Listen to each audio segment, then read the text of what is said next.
Okay, today's 3D printer build is going to be for a climbing robot.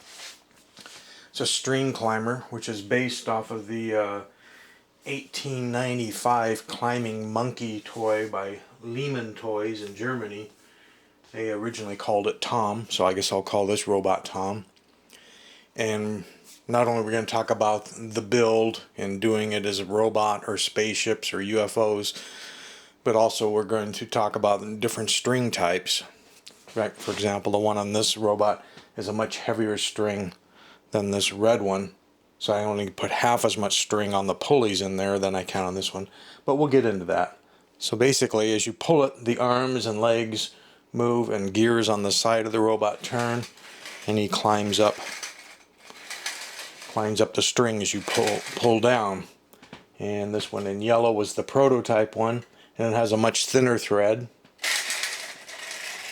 but the thread's twice as long, so it can climb a whole lot further.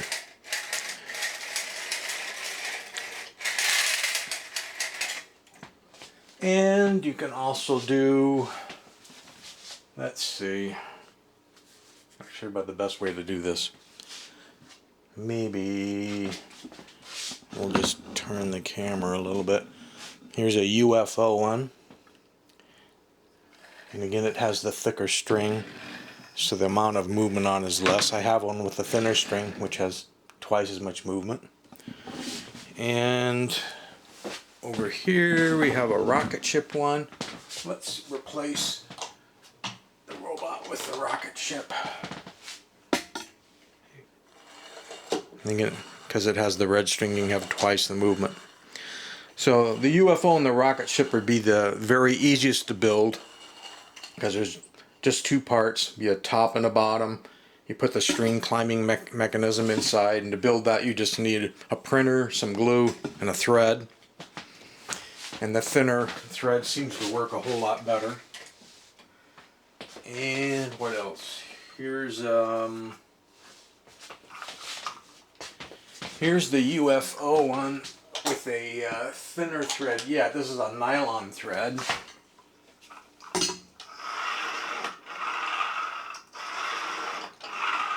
can see it works very well. So I think maybe we'll just get down into the building. And the easiest way to do that is going to be with basically a slideshow, since I don't have people here to help me work cameras and stuff. Seems to have worked out okay in the past. Let's see how close we can get to the monitor. Yeah, for the monitor it'd be nice if the camera was a little bit lower. Maybe I can drag this forward and tip this back a little bit. And get the camera a little bit more straight on, possibly. I think we may have to live with that. So, I think I want to go here. And again, we'll start by talking about different threads and strings. This black stuff is the super thin. It's a nylon thread that's used for sewing leather, and you literally can't break it. You can put it between your hands and pull as hard as you want, and it'll cut into your skin before it'll break. And the only reason I don't really like that stuff is because it is so thin that it could, we're going to get inside the actual lifting mechanism that you 3D print. We'll talk about this all more later. But it could hop a pulley. It's so thin it could get in between places where you don't want it, like back in here. I've designed it so things come up and there's very little gap and crack. But if it did get back up in there and you've glued your whole toy together, it's not going to climb anymore. So from there I went to this darning thread. This has worked out the best so far because it's a little bit larger diameter, and yet it's small enough that you can put lots and lots of wraps on your reel and get a nice long pull action. Then I tried this 1mm bead thread for threading beads, and it's basically a hemp thread. They call it 1 mil. And you saw that on the colorful climbing robot, not the yellow one, but the silver one. And you saw it on the silver UFO. And they both have the shortest climb lengths because it is so much thicker. You know, it's almost 4 times thicker than that, and this is probably half as thick as that. You can only put, you know, half as much on there or less before the little before the pulley fills up, because you only have so much room for your thread. Then I'd also bought what they call a very small parachute cord, and it would have been ideal because it's so smooth and so flexible. But its diameter is at least twice as that, so you can only get a couple of wraps on this one. So I wanted to make these climbers as small as possible, so I went with the small reels. And the way it's going to work, we'll talk about it more, but one pulley has to be twice the size of the other in order for the leverage to make everything work when you go up. So if you can find some thread, darning thread, something like that, that probably would be the best. So the first parts you're going to print out, the mechanical parts, are going to be the pulley, which prints in 2 pieces. I don't think this one glued together. Yeah, so I still have this one in pieces. They both print flat, laying on your printer like that. No supports required. And you'll notice one of them has a hole, and there's another inside hole. And we go to thread our thread or string through, we'll poke it in through the top and maybe use a pin, and once it comes out the bottom you can grab it and pull it. We'll talk about that a little bit more in the next one. Anyway, you need to glue your pulley together. In the Rocket and the UFO, I use a pulley that has these very short axles. In the climbing robot, because we're going to run some cams on that outside gear, you have a much longer axle. That's the only real difference there. Once you print them, of course, you want to clean up all the burrs and everything. So anyway, if you don't have 3D Gloop, which is the best kind of glue for gluing PLA, because I printed these in PLA, then I would suggest that you use this stuff. And you can see I've covered this number 16 IPS glue on a YouTube video that you can watch, but it works really well and it's very inexpensive for the amount of glue you get. So I just put glue on these surfaces, push them together until everything mates clean. Now this is showing the wrapping, and this is using the larger cord because I thought it would show up in the picture better. But basically you do what I just said. You poke the thread in the hole, pull it through, and I guess we better talk about the length. What I've been doing lengthwise is going as far as my arms can span. I'll grab one end of the thread with one hand and one end of the thread with the other, and then push my arms as far apart as I can. It's about 65 inches that I can do. And then I cut it. And you need to divide it into thirds because you want the rope that's going to be on the small pulley to be only half as long as the rope that you have here. Twice as long on the big one, half as long on the small one, to get things to work out right. And a very easy way to do that is, once you have the rope, let's say this was the full length of my rope, you would loop one piece back on a finger and hold it and pull it back this way and loop it. It'll automatically divide it in thirds, and once you get that third place, tie a knot in the string and knot it, and then you'll know, okay, I've got 20 inches on my short end and I've got 40 inches on my long end, and pull that thread through until the knot gets down into the hole. And you can either glue the knot in the hole or not. I haven't had one move yet. And then you'll have the right amount. And they're going to wrap in opposite directions, but that's not really critical to know. I've been wrapping, once I poked it through like this, so if you looked at it from this end it would be counterclockwise. And you'll want just a little bit left hanging out here, and then no wrap at all on this one. That way you don't have to worry about wrapping this one in opposite direction. And this is showing putting the top on, the top piece. You can see it has these parts here and these parts here. It's just going to go right on like that. And of course, before you glue all this together, you're going to want to make sure that everything in there is turning completely free. Normally when I've glued this part together, and even before I put the string in, I'll put the part in, put the top on, and then work it to make sure everything just spins completely free. And if it isn't totally free and it's a little bird, take a little sandpaper around the edges, clean it up a little bit, go ahead and put your string on it. And I like to put clothespins on the ends of the string, that way it can't accidentally get sucked back into the reel and I have to wrap it up again. Anyway, I put the string on it like I showed in the earlier picture, put the lid on it, and then just pull it back and forth. That'll spin the pulleys around, and if there are any little edges left on the PLA, it'll normally whack them off till everything's moving completely freely. And once it is moving completely freely, then a few drops of glue on the other side of this lid, put it down and glue that whole mechanism together, and it'll basically look like this. So this is showing the flying saucer one, which you saw with the heavier cord. And they're hollowed out and hollowed out, so you just put the piece in there. The large reel, the one that's got all the length of it, always is the one that goes to the bottom. The small reel, which we have no turns on yet, would always go to the top of whether it's the rocket or the robot or the UFO. And once it's you put everything together and just put some glue around the halves and glue the two halves together, and you've got the ship together.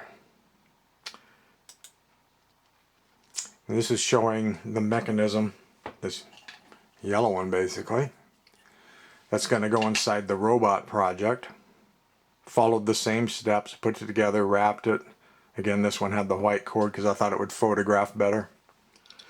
And the whole thing slips into the body. This is the front of the body, so this would be the big reel aiming down, and the small reel goes up. And you'll have another side piece which will go on, but you don't put the side piece on yet. I'm just trying to give you the lay of the land here in this picture, because we have a couple of cams that we need to push on here. And before we go into the cam part, I guess we'll talk about the leg parts. The long part of the leg, I call this the lower leg, of course, prints on the printer flat, no supports required. The upper part of the leg does require supports because there's an uneven place, a change in latitude, if you will. Anyway, it's got a hexagonal hole in it, and these parts that push into it have a hexagonal. So when you push it through, you put a dab of glue on the end, pinch them together, and it's on there. We're going to talk more about that when there's more pictures where you can see it better. These cam links there's two types. There's a near one and a far one, or you could call it an arm and a leg if you want to keep them separated. But the point is, there's going to be two in here stacked, one on top of the other, so one of them has a little bit more gap built into it so it can ride over the top of the other one. Let's go to the next picture and see. This is just showing the outside of the leg mechanism. The legs are jointed together with a screw. I used a number 2 screw for whatever length you might have laying around, 3/8, ½ inch, whatever you got, because you can always cut them shorter. So now you can see that there's two. This is your upper arm. This upper arm piece prints flat on your printer, no support. But again, this part of the arm, the lower arm, does require supports. And this shows that this one's on the top of that, so you know that that one had the longer flange. This one had the shorter flange. And when they're both in there, both your arms and legs should be askewed when you glue them on, like that. It's a hexagonal, so your choices are rare. I mean, if you don't put it on there, it'll be up here or it would be clear back here, so it's pretty easy to hit the right one. And again, the upper and lower arm are held together with a number 2 screw. And here you can see how they're spaced. So you got much more room here, much less there. You just need to do that on both sides, so both sides are the same. This is what it looks like when you do it to the body half, the main body half. The other one was the body side, doing exactly the same setup. There's the one that'll be for the arm. There they are, both on. And here's a view of it from the outside. And I thought I had a picture of the cams. Let's see. Here we go. So here's our pulley mechanism. You can see how this is the big reel and it's completely full almost. There's the small one. But you have these 2 cams that will push on to those hexagonal shafts before you install the unit.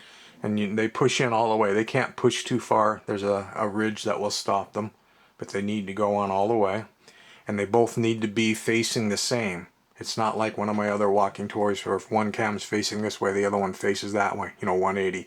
No, they both have to be the same because we want both arms on both sides to move the same and both legs to move the same.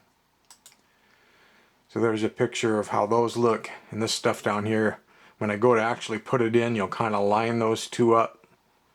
You'll stick that end of that shaft through that hole, wiggle the arms and legs till they pop over the cams, drop that down in there, and you'll end up doing the same thing when you put the side piece on.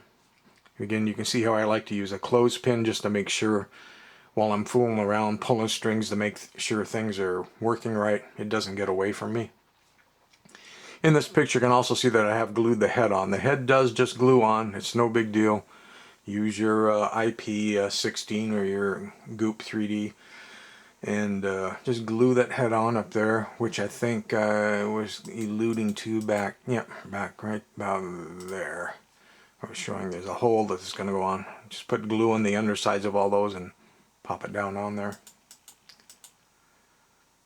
And here's a picture of the lifting mechanism installed. I've run the small pulley with no turns up through the top of the hole in the top of the head.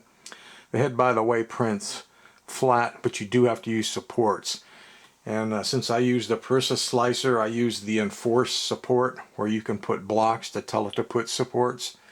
And I had it just put supports just on the arc and just under this front edge, and then one little support pillar up to the hole in the top of the head. And the rest of it I left support free to make it easier to clear everything out. And pop your bottoms thread through there. And here I've put the side piece on. Obviously at this point I've made sure everything's still wiggling and moving by pulling the strings and working things back and forth. And the end of the shaft that's going to be sticking up through the side, then you can put on your detail gear, just a drop of glue on the end of the shaft and push the gear on. You do that on both sides. These are the only two parts that aren't mechanically functional. They're just there for aesthetics to make it look nice. This side piece is just called a side detail, and you'll just center it and line it up along here. A few drops of glue on the back side, glue it right down. Okay, now we're talking about when the string comes down and is going to pass between the two legs. There's this little part here, a link, and let me grab the robot.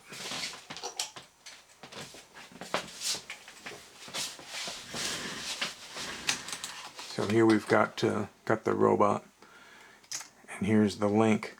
So basically what you're trying to do is to glue that link into the legs in such a way that the hole is basically in line with the string so it doesn't bind. And I found on the legs that basically just means you take one rounded side of the link and aim it back towards the heel and glue that in. And once it's in, put a little glue around here and slip the other leg on and push them together. Then you'll end up poking the string through that hole. And another picture of it so you can see the angle. Another picture. And there it is with the string running through it. Now we're going up to the hands, the claw. They have the same type of captive.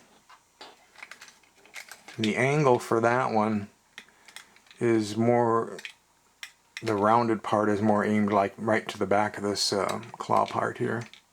But again, if you just put it on there loose and look at it, you'll see, okay, when the string passes through, it needs to be angled in such a way that the string can go through without binding. It's to keep the arms tracking the string, but we don't want them to bind on the string. Just some more angled views of the robot. And there we are, getting ready to test it. Just beauty shots, I guess. But that's pretty much all there is to it. Both the Rocket and the UFO would be the easiest build, and a smaller thread is going to work a whole lot better than the thick thread. because you can get a longer throw on it, more fun. Even the robot though, with all of the parts in the build, it's a one-day deal. You can print all the parts and then assemble it in one day. It's not a huge project. There's a picture of all the different ones. See, this was the prototype one. After this one I added a few more rivet details and things to the robot, and then went to some color parts to see how it would look. This was the prototype UFO, which I just took some spray paint to see how it would look spray painted, because it was actually printed in this same yellow that I had a reel of I wanted to get rid of. When I prototyped the rocket, I had some blue. This photograph's blue. It's actually purple, severely purple. I don't know why my Sony camera turns purple into blue, but it does. It's a beautiful looking blue, but unfortunately in real life it's purple.